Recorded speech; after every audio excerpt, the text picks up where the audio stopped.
नमस्कार, सत श्री अकाल दोस्तों। मैं अंकित भाटिया स्वागत करता हूं हमारे YouTube चैनल ज्ञानम हिम फोकस एजुकेशन में।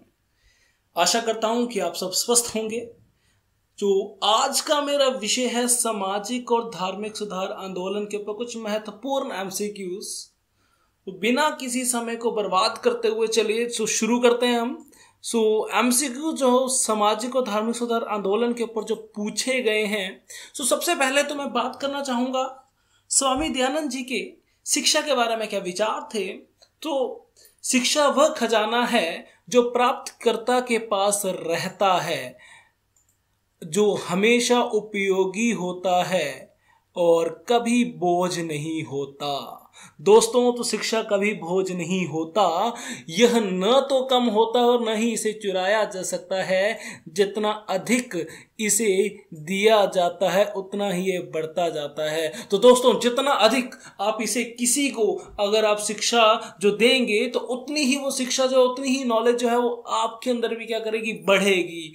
तो इस नॉलेज को आप स्प्रेड करते रहिए दोस्तों। लाइक और सब्सक्राइब करना ना भूलिएगा हमारे चैनल को। चलिए आगे दयानंद सरस्वती जी क्या कहते हैं। स्वामी दयानंद सरस्वती जी की बुक है सत्यार्थ प्रकाश। वेरी इंपॉर्टेंट सत्यार्थ प्रकाश दोस्तों, मैंने बताया अपने वीडियो लेक्चर्स में। मैंने बताया कि सत्यार्थ प्रकाश जो पुस्तक है इनकी, वो कब आई, 1875 में इनकी आई थी। तो उसका जो तीसरा अध्याय है, उसका जो थर्ड चैप्टर है, नाम क्या है, the methods of learning and teaching.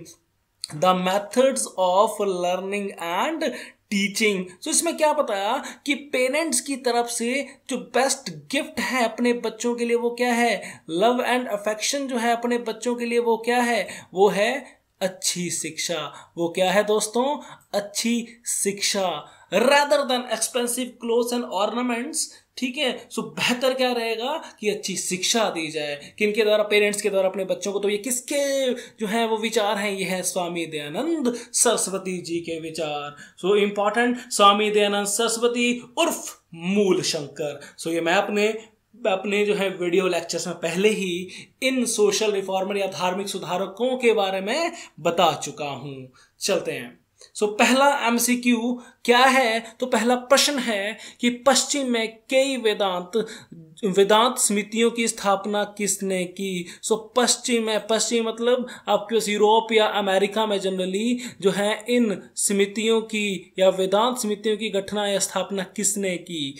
ये क्वेश्चन मैं पहले ही पूछा जा चुका है। तो हिमाचल प्रदेश नायब तहसीलदार 17 जून 2018 का ये प्रश्न है और ऑप्शंस हैं हरदयाल, गोपाल हरि देशमुख, विवेकानंदा या राजा Ram Mohan Roy.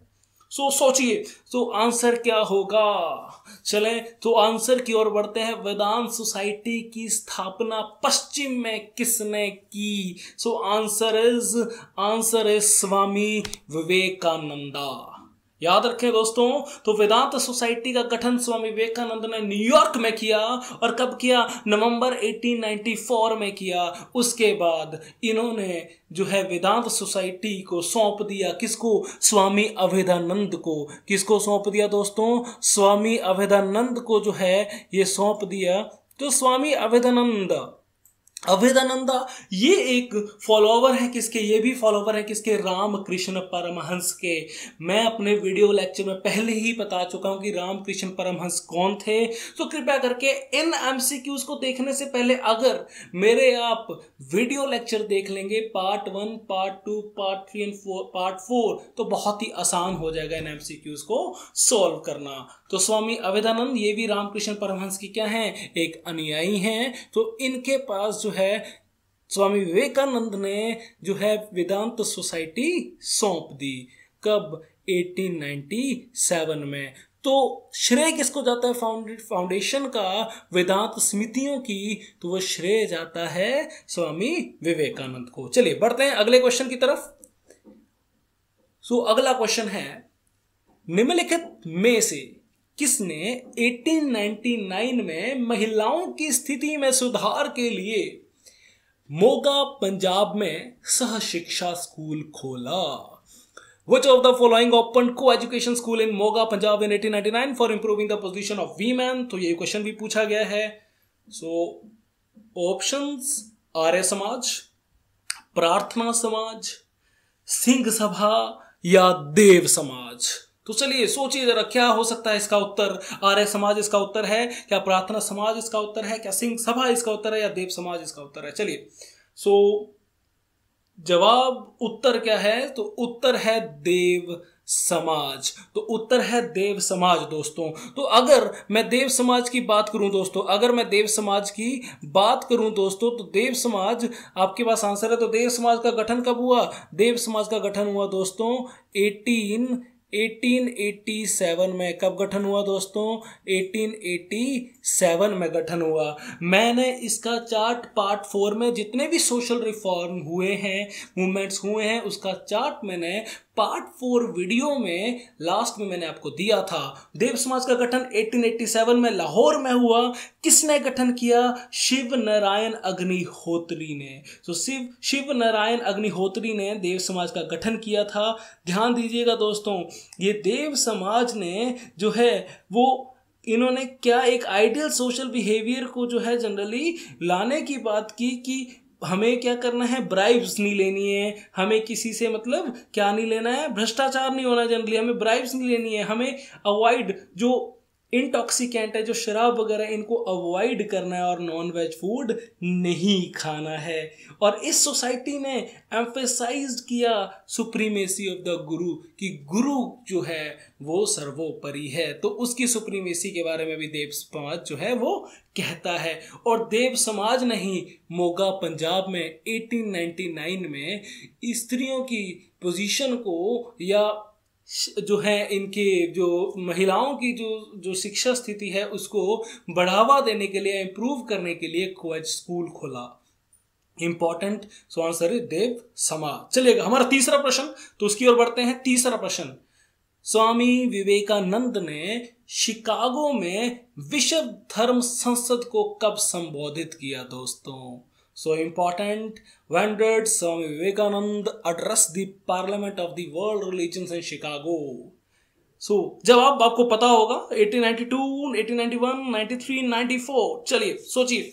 So answer is yes, our answer is 1893। Answer is 1893 दोस्तों। सो आंसर 1893 है। सो आप सबको पता है कि Swami Vivekananda ji parliament of religions में संबोधित करने 1893 को कहाँ जाते हैं? शिकागो जाते हैं। और आपको मैं पहले ही बता चुका हूँ, शिकागो में जब अपना वो भाषण को संबोधित करने जा रहे थे तो उसमें वो पहले ही शब्द कहते हैं, मेरे प्रिय भाइयों और बहनों, और पूरी सभा जो है वो तालियों से गूंज उठती है। तो कब? 1893 में दोस्तों। तो ये 3 क्वेश्चन चलेगा। फोर्थ क्वेश्चन है हमारा कि केशव चंद्र सेन की नाबालिग बेटी की शादी कहाँ के महाराज या महाराजा जो कितने वर्ष के थे? 16 साल की आयु के थे। कहाँ के महाराजा थे? तो वो कहाँ के महाराजा थे? The minor daughter of Keshav Chandra Sen was married to a 16-year-old maharaja of which place? मैंने आपको पहले ही बताया, केशव चंद्र सेन ने अपनी बेटी जो उस समय 13 वर्ष की थी, उसकी शादी जो है एक माइनर महाराजा 16 साल के जो महाराजा था उससे शादी कर दी। ये मैं अपने वीडियो लेक्चर में पहले ही बता चुका हूं। आंसर ऑप्शंस हैं 17, बड़ौदा, कूच बिहार या मैसूर। चलिए तो आंसर सोचिए। तो आंसर क्या हो सकता है इसका? Answer is Cooch Behar. कहां पर? इन वेस्ट बंगाल में। आंसर है कूच बिहार, और कूच बिहार कहां पर? वेस्ट बंगाल में। चलेगा आगे बढ़ते हैं अगले क्वेश्चन की तरफ। फिफ्थ क्वेश्चन हमारा है, निम्नलिखित में से आर्य समाज के गुरुकुल पार्टी का सदस्य कौन नहीं था? ये क्वेश्चन भी इंपॉर्टेंट है। आर्य समाज ने गुरुकुला का गठन किया, ठीक है। Don't confuse it with the gurukul of Swami Shraddhanand. Gurukul एक पार्टी आर्य समाज के जो फॉलोवर्स हैं उनके द्वारा गठन किया। तो उसके सदस्य कौन नहीं थे? मतलब जो ऑप्शन दे रखे हैं इनमें से कौन ऐसा व्यक्ति थे जो आर्य समाज के गुरुकुल जो पार्टी है उसके सदस्य नहीं थे? तो आंसर इज, सो ऑप्शन देखिए पहले, पंडित लेखराम, महात्मा हंसराज, पंडित गुरुदत्त विद्यार्थी और लाला मुंशी राम। महात्मा हंसराज आपने नाम सुना ही है कि इन्होंने, महात्मा हंसराज ने 1 जून 1886 को लाहौर में पहला डीएवी हाई स्कूल खोला। और वो DAV high school, generally DAV school जो है वो डीएवी कॉलेज में ट्रांसफर होता है, कब ट्रांसफॉर्म होता है, कब? 1889 में। तो चलिए इसका जवाब जानते हैं। तो इसका आंसर है पंडित लेखराम। पंडित लेखराम गुरुकुल पार्टी के सदस्य नहीं थे। तो एक्सप्लेनेशन में मैंने समझाया हुआ है। एक्सप्लेनेशन में मैंने क्या समझाया है, तो ध्यान दीजिएगा कि at the beginning of the 20th century the Arya Samaj entered a new era. तो 20th सेंचुरी के बिगिनिंग में आर्य समाज एक नए युग की तरफ बढ़ता है, और उस युग का क्या नाम है? गुरुकुल। मतलब शुरू करने वाले हैं क्या? गुरुकुल एरा शुरू करने वाले हैं। ठीक है जी। स्वामी जी के आइडिया जो एंशाइन थे सत्यर्थ प्रकाश में भी हैं, संस्कार विधि और ऋग्वेद भाष्य भूमिका पुस्तक में भी इनके शिक्षा के प्रति क्या विचार थे वो इसके अंदर गिवन है। आर्य समाज जो था वो पंजाब का जो आर्य समाज था वो 2 भागों में विभाजित हुआ। कब? 1893 में। और these 2 different parts were known by name of Gurukul section. तो एक का नाम क्या रखा? गुरुकुल सेक्शन, और दूसरे का नाम क्या रखा? College section. आर्य प्रतिनिधि सभा पंजाब पास्ड रेजोल्यूशन, उन्होंने रेजोल्यूशन पास कर दिया कि गुरुकुल को क्या किया जाए? गठन किया जाए 26 नवंबर 1898। तो 26 नवंबर 1898। ठीक है जी। इनमें से कौन सदस्य नहीं थे? तो पंडित लेखराम सदस्य नहीं थे गुरुकुल पार्टी के। तो सदस्य कौन कौन होंगे? तो महात्मा हंसराज या लाला हंसराज, या पंडित गुरुदत्त विद्यार्थी एंड लाला मुंशी राम। ये इसके जो थे इनके क्या थे? ये तीनों जो हैं ये सदस्य हैं किसके? गुरुकुल पार्टी के। इनको छोड़कर, पंडित लेखराम को छोड़कर। चलिए आगे बढ़ते हैं हमारे अगले प्रश्न की तरफ। प्रश्न नंबर 6, कौन कहता है कि अगर धर्म सामाजिक सुधारों को मंजूरी नहीं देता है तो इसे बदल लिया जाना चाहिए क्योंकि ये मानव निर्मित है? Who says that? ठीक है। किसने कहा? आंसर ये सामने है, गोपाल हरि देशमुख ने कहा। किसने कहा?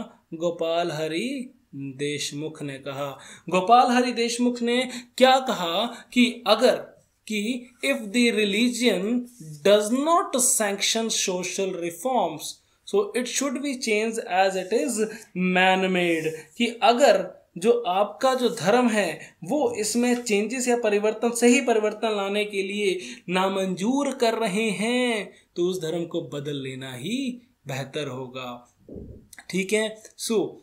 अब गोपाल हरि देशमुख के बारे में बड़ा इंपॉर्टेंट आपके पास सोशल रिफॉर्मर हैं, सुधारक हैं। इन्हें और किस नाम से जाना जाता है? ये बहुत ही इंपॉर्टेंट है। इन्हें लोकहित वादी के नाम से भी जाना जाता है। इन्हें लोकहितवादी के नाम से भी जाना जाता है। याद रखें कि ये जो थे ये जज की पोस्ट में थे ब्रिटिश राज के समय, और ये एक साप्ताहिक एक पत्रिका छापते थे जिसका नाम था प्रभाकर। जनरली एक साप्ताहिक एक पत्रिका छापते जिसका नाम था प्रभाकर। उसके अंदर ये अपना नाम इस्तेमाल करते थे गोपाल हरि देशमुख। क्या नाम इस्तेमाल करते थे? लोकहितवादी इस्तेमाल करते थे। ये समाज सुधारक हैं, ये रैशनलिस्ट हैं। कहाँ से? महाराष्ट्र से। 1823 से लेकर 1892 तक इनका समयकाल है। चलिए दोस्तों, तो अगले प्रश्न की ओर बढ़ते हैं। प्रश्न नंबर 7 है कि सत्य शोधक समाज का आयोजन कब किया गया? कि जो सत्य शोधक समाज है इसका आयोजन कब किया गया? Again very very important. कब किया गया? तो आइए 7 अगस्त 2016 का ये प्रश्न है। ठीक है। कब किया गया नहीं है क्वेश्चन ये है कि क्यों किया गया, कब किया गया। तो आपको बता दूं तो सत्य शोधक समाज का गठन हुआ था 24 सितंबर 1873 में। सत्य शोधक समाज का गठन कब हुआ था? 24 सितंबर 1873 में दोस्तों, 1873 में दोस्तों। ठीक है। सो क्वेश्चन क्या है कि क्यों किया गया। So options are a movement for upliftment of tribals in Bihar, कि बिहार में जनजातियों को अपलिफ्ट करने के लिए, या मंदिरों में प्रवेश पाने के लिए गुजरात में क्या ये आंदोलन इसके लिए था, या कास्ट सिस्टम के अगेंस्ट ये एक आंदोलन था महाराष्ट्र में, या ये किसान आंदोलन था पंजाब का। तो जवाब इसका क्या होगा। तो दोस्तों सोचिए क्या जवाब होगा इसका। तो इसका जवाब है an anti caste movement in Maharashtra. तो ये इसका सही जवाब है। सत्य शोधक समाज या truth seekers society Pune Maharashtra गठन किया ज्योतिबा राव फूले ने कब, 24 सितंबर 1873 में। चलें दोस्तों, सो आशा करता हूं कि 7 प्रश्न आपको समझ आ गए होंगे। सो 8वें प्रश्न की ओर बढ़ते हैं। 8वां प्रश्न क्या कह रहा है कि कॉलेज ऑफ फोर्ट विलियम। 8वां प्रश्न क्या कह रहा है कि college of Fort William was established by. So मैंने पहले वीडियो लेक्चर में बताया कि फोर्ट विलियम क्या है, बताया कि फोर्ट विलियम जो है वो गठन किसने किया था, ये मैं पहले बता चुका हूं वीडियो लेक्चर्स में। So was established by which one of the following governor general. तो किस गवर्नर जनरल ने फोर्ट विलियम कॉलेज की स्थापना की। वारन हास्टिंग ने, कॉर्नवालिस ने, रिचर्ड वेलेस्ली ने, या विलियम वेंटिक ने।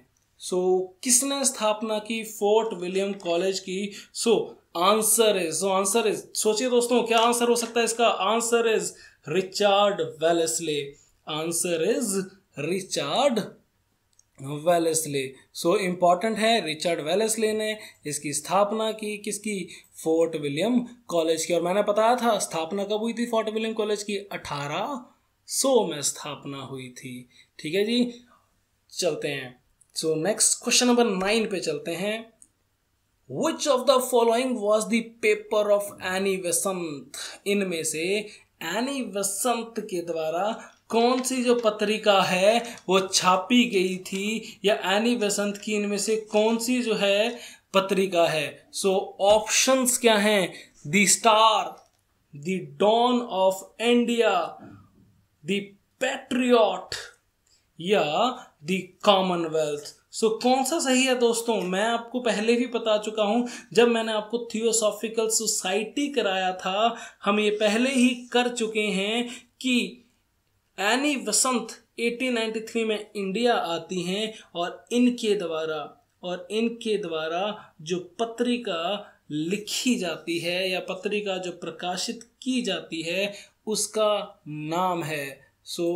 उसका नाम है दोस्तों कॉमनवेल्थ। प्रश्न क्या था, which of the following was the paper of Annie Besant.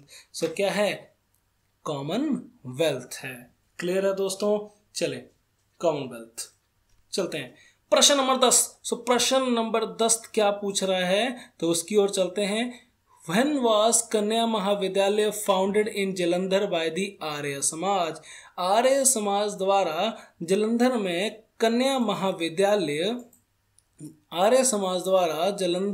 कन्या महाविद्यालय की स्थापना कब की गई थी।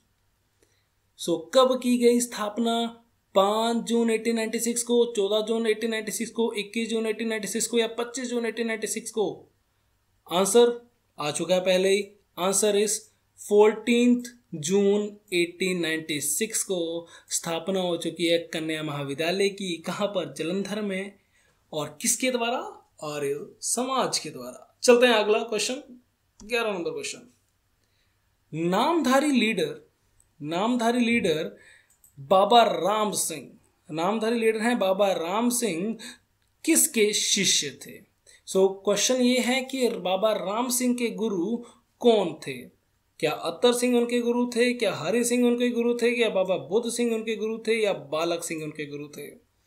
दोस्तों मैंने एक लेक्चर लिया है पार्ट 4 में कूका मूवमेंट के ऊपर। अगर आपको याद है, रिकॉल करें, अगर आपको याद है तो मैंने बताया था कि भगत भगत जवाहरमल, जिनको सिया साहब कहकर भी पुकारा जाता है, वो गुरु थे किनके? बालक सिंह के। वो गुरु थे किनके? बालक सिंह के। और बालक सिंह गुरु थे किनके? बाबा बालक सिंह जो थे गुरु थे किनके? बाबा राम सिंह जी के। ठीक है जी। सो आंसर क्वेश्चन यही है कि नामधारी लीडर बाबा राम सिंह जो थे किसके शिष्य थे? तो किसके शिष्य से दोस्तों? बालक सिंह के शिष्य थे। ठीक है जी। चलते हैं अगले प्रश्न की ओर। Who of the following wrote to the Governor General protesting against the government proposal? Calcutta में संस्कृत महाविद्यालय खोलने के सरकारी प्रस्ताव के विरोध में गवर्नर जनरल को निम्नलिखित में से किसने लिखा था? ये भी बड़ा इंपॉर्टेंट है दोस्तों। किसने? ये क्वेश्चन पूछा गया है एचपी डिस्ट्रिक्ट, हिमाचल प्रदेश के डिस्ट्रिक्ट मैनेजर का जो एक पेपर था गेस्टेड पोस्ट के लिए 22 दिसंबर 2019 में। वहां पर यह प्रश्न था कि संस्कृत महाविद्यालय जो खुलना था कलकत्ता में, उसके खिलाफ किसने जो है वो कड़ा विरोध किया? ऑप्शंस हैं बंकिम चंद्र चटर्जी, सैयद अहमद खान, या एनी बेसेंट, या राजा राममोहन रॉय।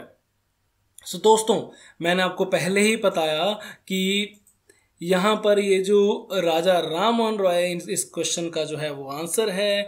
ये जो संस्कृत कॉलेज यहाँ पर लिखा हुआ है, ये जो संस्कृत महाविद्यालय जो यहाँ पर लिखा हुआ है, इसका गठन जनरली, इसका जो गठन हुआ कब हुआ?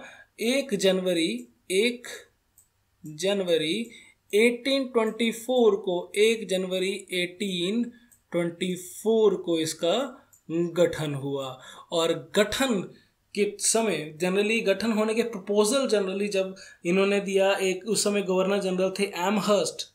जब एमहर्स्ट ने ये प्रपोजल पारित किया कि संस्कृत कॉलेज गठन होगा, तो राजा राममोहन राय ने बहुत ही जो है उसका विरोध किया। क्यों? क्योंकि संस्कृत महाविद्यालय पुराने जो लिटरेचर पे या पुराने रीति रिवाजों को जो है वो उसकी जो है वो एक ज्ञान बांटेगा, तो इसलिए आंसर इज राजा राममोहन रॉय। चलते हैं अगले प्रश्न की ओर। क्वेश्चन नंबर 13, इनमें से कौन सा पेयर जो है वो करेक्ट नहीं है? एनी बेसेंट, कौन सा पेयर जो है वो करेक्ट नहीं है? Annie Besant Madras Christian forum, Syed Ahmed Khan scientific society, Gopal Krishna Gokhale the servants of Indian society, Keshav Chandra Sen Indian reform association या इंडिया रिफॉर्म एसोसिएशन। कौन सा करेक्ट नहीं है? दोस्तों एक चीज बता दूं, कई बार हम नोट पढ़ने में गलती कर देते हैं। कई बार नोट जो है वो जो है हम निगलेक्ट कर देते हैं, हम जल्दबाजी में क्वेश्चन पढ़ते हैं। तो ध्यान से क्वेश्चन को ध्यान से पढ़िएगा कि कौन सा नहीं है, पेयर करेक्ट नहीं है। कौन सा पेयर करेक्ट नहीं है? Annie Besant Madras Christian forum, तो ये पेयर करेक्ट नहीं है दोस्तों। ठीक है, चलिए अगले प्रश्न की ओर, क्वेश्चन नंबर 14 की ओर चलते हैं दोस्तों। निम्नलिखित में से कौन ब्रह्मो समाज विभिन्न विभाजन के बाद कायम रहा? कौन सा ब्रह्मो समाज है और बंगाल में सुधारों के लिए एक बल बना रहा? मतलब आपको पता है दोस्तों, मैंने पहला पार्ट में ब्रह्मो समाज की बात की थी। अपने पहले ही पार्ट में मैंने बात की थी ब्रह्मो समाज की, और वहां पे बताया था कि ब्रह्मो समाज था, फिर ब्रह्मो समाज जो है वो 2 में विभाजित हो गया, आदि ब्रह्मो समाज और ब्रह्मो समाज ऑफ इंडिया में। और बाद में ब्रह्मो समाज ऑफ इंडिया वो आगे जाकर जो है विभाजित हो जाता है साधारण ब्रह्मो समाज में। आंसर क्या है कि कौन सा ब्रह्मो समाज कायम रहा? आंसर इज, सोचिए दोस्तों क्या आंसर होगा इसका? आंसर इज साधारण ब्रह्मो समाज। आंसर इज साधारण ब्रह्मो समाज। तो साधारण ब्रह्मो समाज इसका आंसर है। ठीक है जी, जो कि आपके पास यहाँ पर बना रहा बंगाल में सुधारों के लिए। ठीक है जी, और मैंने बताया था कि साधारण ब्रह्मो समाज के जिसके द्वारा गठन हुआ वो व्यक्ति थे आनंद मोहन बोस, शिव चंद्र देव और उमेश चंद्र दत्ता। ठीक है दोस्तों, चलते हैं आगे बढ़ते हैं प्रश्न 15 के ऊपर। Deoband program of study was reduced to Deoband school जो है, देवबंद एक आपके पास प्लेस है जनरली, ठीक है जी, उत्तर प्रदेश में सहारनपुर डिस्ट्रिक्ट में। सो यहाँ पर मुस्लिम तालीम के लिए जो है ये देवबंद स्कूल खोले गए, मुस्लिम तालीम के लिए ये देवबंद स्कूल खोले गए, ठीक है, अराउंड 30 मई 1866 के समय, ठीक है, अराउंड 30 मई 1866 का समय ये जो है देवबंद आपके पास स्कूल खोले गए। तो क्वेश्चन ये है कि यहाँ पर जो टीचिंग होती थी, यहाँ पर जो कोर्सेज चलते थे, वो कितने सालों के लिए अब रिड्यूस हो गए, मतलब कि अब वो कितने वर्ष की वहाँ पर जो है वो पढ़ाई होगी, 9 वर्ष की, 6 वर्ष की, 8 वर्ष की या 5 वर्ष की दोस्तों।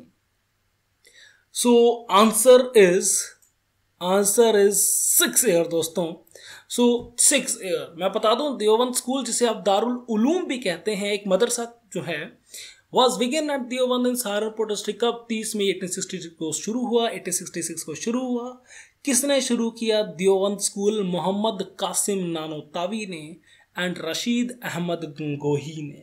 इंपॉर्टेंट है, ये एक ऐसा आंदोलन चलाया गया जहां पर मुस्लिम व्यक्ति को या मुस्लिम स्टूडेंट्स को जो तालीम देनी थी कुरान की या हदीस की, और जिहाद की जो स्पिरिट है वो अलाइव रखनी थी, ठीक है जी। तो पहले इस स्कूल का कार्यकाल 8 वर्ष हुआ, फिर उसके बाद ये 6 वर्ष तक, मतलब इसका कोर्स पीरियड कितने सालों तक है? 6 सालों तक है दोस्तों। तो चलें अगले प्रश्न की तरफ। क्वेश्चन नंबर 16, निम्नलिखित में से देवबंद स्कूल के बाद के विद्वान की पहचान करें जिन्होंने पाकिस्तान आंदोलन का समर्थन किया। बड़ा ही महत्वपूर्ण प्रश्न दोस्तों। सो 4 ऑप्शंस हैं: हुसैन अहमद मदानी, मोहम्मद कासिम नानोतावी, शावीर अहमद उस्मानी या महमूद अल हसन। सो क्या उत्तर है कि जिन्होंने, इनमें से कौन सा ऐसा लीड है जिन्होंने पाकिस्तान आंदोलन का समर्थन किया दोस्तों? तो क्या ये हुसैन अहमद मदानी है, क्या मोहम्मद कासिम नानोतावी है, क्या शबीर अहमद उस्मानी है या महमूद अल हसन है? तो दोस्तों आंसर इज, चलो सोचिए, आंसर इज शबीर अहमद उस्मानी। शबीर अहमद उस्मानी ये लेटर स्कॉलर थे जिन्होंने सपोर्ट किया पाकिस्तान मूवमेंट को। चलिए दोस्तों आगे बढ़ते हैं अपने प्रश्न नंबर 17 पे। तो चलिए देखते हैं, निम्नलिखित में से क्या फौरजी आंदोलन के बारे में सही नहीं है? सो दोस्तों शायद से आपने सुना होगा फौरजी मूवमेंट। ओके, तो क्वेश्चन पूछा गया कि इनमें से कौन सा कथन जो है फौरजी मूवमेंट के बारे में सही नहीं है। फौरजी मूवमेंट की अगर मैं बात करूं, अराउंड ये 1800 के अराउंड ये आया था, चला था, ठीक है जी। ये मूवमेंट सपोर्ट कर रहा था लैंडलॉर्ड्स जो उत्पीड़न कर रहे थे टेनेंट्स के ऊपर।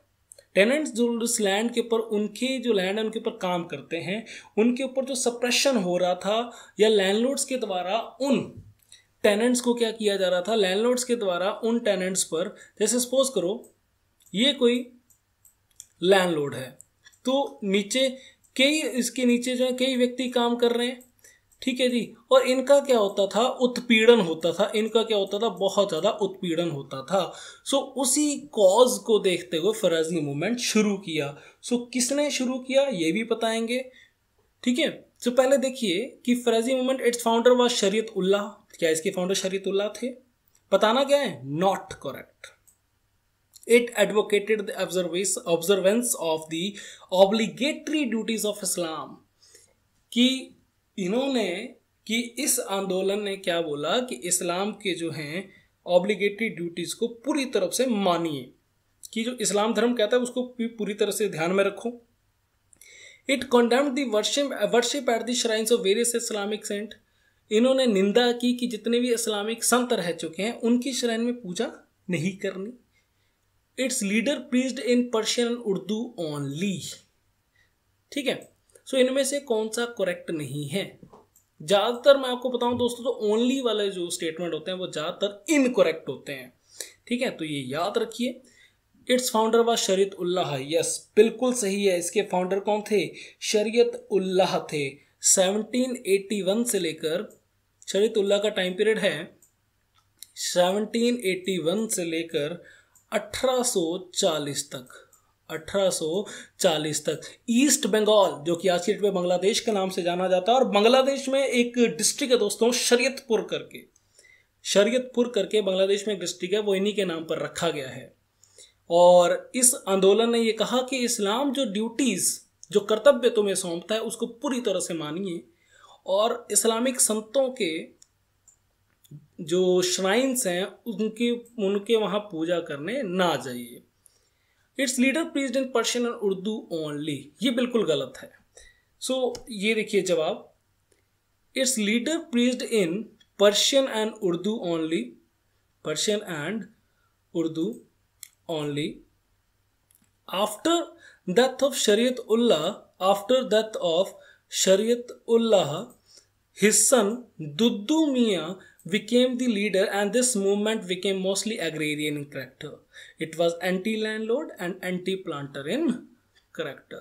So जमींदारों के खिलाफ था और जो एंटी प्लांटर के ये खिलाफ था। तो पहले शरीयत उल्लाह जी ने इसे कायम रखा, फिर उनके बेटे दुद्दू मियाँ ने इसे कायम रखा।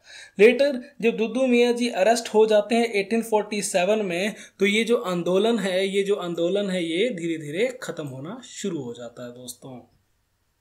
ठीक है दोस्तों, चलिए बढ़ते हैं अगले क्वेश्चन, क्वेश्चन नंबर 18 की तरफ।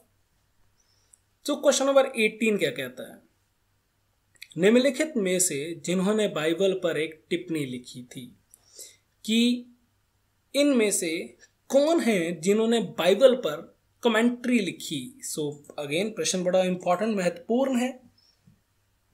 कौन से ऐसे व्यक्ति हैं जिन्होंने जो है टिप्पणी लिखी बाइबल के ऊपर, तो यही प्रश्न है।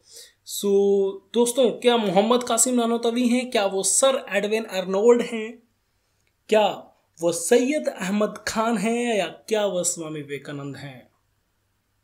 दोस्तों उत्तर है सैयद अहमद खान। सैयद अहमद खान, आपने नाम सुना होगा सैयद अहमद खान का। सैयद अहमद खान ये जो थे क्लर्क थे ईस्ट इंडिया कंपनी के अंदर। इनको ईस्ट इंडिया कंपनी की तरफ से, ब्रिटिश गवर्नमेंट की तरफ से नाइटहुड की उपाधि भी दी गई है। ठीक है, सर की उपाधि भी दी गई है, इंपॉर्टेंट है। और इन्होंने एम्फेसाइज किया कि स्त्रियों की जो पोजीशन है वो एजुकेशन से सुधरे, और इन्होंने पर्दा सिस्टम और बहु विवाह का जो है वो आलोचना की। ठीक है जी, किसने? सैयद अहमद खान ने, जो कि फाउंडर भी थे अलीगढ़ मूवमेंट के। ठीक है, याद रखेंगे। तो सैयद अहमद खान, इनकी बुक का नाम जनरली है क्या? तबियन अन कलाम फी अतफसर अल तौरत इंजिल अला मिलात अल इस्लाम। 1862 या 1887 में ये पुस्तक लिखी गई, ये उर्दू भाषा में उसका नाम है। ठीक है जी, सो कमेंट्री जो लिखी बाइबल पे उसका ये नाम है। तो सैयद अहमद खान ने वो लिखी थी। चलिए नेक्स्ट क्वेश्चन की ओर बढ़ते हैं, क्वेश्चन नंबर 19 दोस्तों। अहमदिया आंदोलन किसने शुरू किया? Who started the Ahmadiyya movement? Mirza Ghulam Ahmed, Syed Ahmed Barelvi, sir Syed Ahmed Khan, या रशीद अहमद गंगोही। सो दोस्तों क्या विचार में आ रहा है आपके, क्या उत्तर हो सकता है? सो क्या सर सैयद अहमद खान? सो अहमद और अहमदिया कई बार लिंक कर जाएंगे, या मिर्जा गुलाम अहमद, या रशीद अहमद गंगोही, या सैयद अहमद बरेलवी। भाई सभी के नामों पर अहमद लगा हुआ है। सो अहमदिया आंदोलन किसने शुरू किया? तो अहमदिया आंदोलन शुरू किया गया 23 मार्च 1889 को। कब शुरू किया गया? 23 मार्च 1889 को ये आंदोलन शुरू किया गया। ठीक है दोस्तों, किसने शुरू किया? इसको शुरू किया गया है मिर्जा गुलाम अहमद द्वारा। किसके द्वारा शुरू किया गया? मिर्जा गुलाम अहमद के द्वारा अहमदिया मूवमेंट। ठीक है दोस्तों, तो दोस्तों आपको बता दें कि जो अहमदिया नाम है, ये जो अहमदिया शब्द है, ये मोहम्मद, प्रॉफेट मोहम्मद के नाम है अहमदिया, कि कुरान में प्रॉफेट मोहम्मद का नाम अहमदिया भी जिक्र किया गया है कहीं पे। अच्छा, गुलाम अहमद जी ने जो अहमदिया आंदोलन शुरू किया, ये जनरली जिहाद को अपोज करता था। जिहाद मतलब कि नॉन इस्लामिस्ट व्यक्तियों के प्रति जो थे उनको मारते थे, ठीक है जी। तो उसका विरोध किया किसने? गुलाम अहमद ने। किस आंदोलन के थ्रू? अहमदिया मूवमेंट के थ्रू, ठीक है। वेस्टर्न लिबरल एजुकेशन पे इन्होंने बल दिया, ठीक है। मतलब अहमदिया मूवमेंट एक जो था वो लिबरल ग्रुप था, एक जो है खुले विचारों वाला ग्रुप था, ठीक है। चलते हैं अगले प्रश्न की ओर, क्वेश्चन नंबर 30। तो चलिएगा दोस्तों, भारत के विभाजन के बाद पाकिस्तान में अहमदिया का केंद्र कहाँ स्थापित किया गया था? Where was the center of the Ahmadiyas established in Pakistan after partition of India? चलें दोस्तों, राववाह, कराची, रावलपिंडी या पेशावर? तो क्या आंसर हो सकता है दोस्तों? अहमदिया मूवमेंट्स या जो अहमदियाज हैं पाकिस्तान में, इनका सेंटर जो है वो कहाँ पर एस्टेब्लिश किया गया? तो क्या राववाह आंसर है, क्या रावलपिंडी आंसर है, क्या कराची आंसर है, या क्या पेशावर आंसर है? आंसर इज राववाह। राववाह पंजाब पाकिस्तान, और पाकिस्तान जो है वो वहाँ पर जो है लार्जेस्ट पॉपुलेशन रहती है किसकी? अहमदियाज की। किसकी? अहमदियाज की या अहमदीज की। क्लियर है बात? चलते हैं नेक्स्ट और लास्ट प्रश्न की ओर। लास्ट प्रश्न हमारा क्या है कि जो पारसी रिफॉर्म मूवमेंट है या रहनुमाई मजदयासनन सभा है या रिलीजियस रिफॉर्म एसोसिएशन है, वो कब फाउंड किया गया? या पारसी रिफॉर्म एसोसिएशन जनरली जो है वो कब फाउंड किया गया? तो बिहार पीसीएस का ये सवाल है, 16 दिसंबर 2018 का ये सवाल है। कब? 1829 में, 1851 में, 1879 में या 1861 में? पारसी, जिन्हें आप जोरास्ट्रियंस भी कहते हैं, इनका एक रिफॉर्म मूवमेंट था। रहनुमाई मजदयासन सभा या रिलीजियस रिफॉर्म एसोसिएशन कब फाउंड हुआ दोस्तों? फाउंड होता है 1851 में। ये इंग्लिश एजुकेटेड पारसीज थे। क्या थे? English educated. ये एक एजुकेटेड पारसी थे, तो शिक्षा का महत्व आप समझ ही सकते हैं। ये एक एजुकेटेड पारसीज थे, ठीक है। और इन्होंने जो पारसी धर्म में कुछ कुरीतियां थी उसको समाप्त करने की बात कही, उसकी प्योरिटी की बात कही, ठीक है जी। और ये रिफॉर्म लाना चाहते थे या रीडिफाइन करना चाहते थे अपने पारसी के रिलीजियस रिचुअल्स को, ठीक है। पर्दा सिस्टम के खिलाफ थे और एज ऑफ मैरिज को ये बढ़ाना चाहते और शिक्षा जो थे वो देना चाहते थे। Answer is 1851, founded by a group of English educated Parsis for regeneration of Zoroastrian religion to its pristine purity। और मूवमेंट के लीडर कौन कौन से हैं? तो नौरोजी फुरदौन जी इसके लीडर हैं। दादा भाई नौरोजी जो है इस मूवमेंट की भागीदारी रह चुके हैं। KR कामा और SS बंगाली, ठीक है जी। ये हमारे कुछ 21 प्रश्न थे जो बड़े ही महत्वपूर्ण थे सोशल, सामाजिक और धार्मिक सुधार आंदोलन के विषय में। आशा करता हूं कि MCQs आपको समझ आ गए होंगे, ठीक है जी। काफ़ी आपके लिए इम्पोर्टेंट रहेंगे।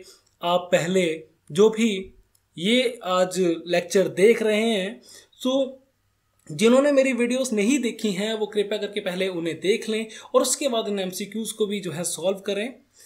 तो आशा करता हूं कि आपको मेरा आज का लेक्चर समझ आया होगा। Thank you for watching. Kindly like and subscribe our YouTube channel ज्ञानम him focus education. Thank you, धन्यवाद।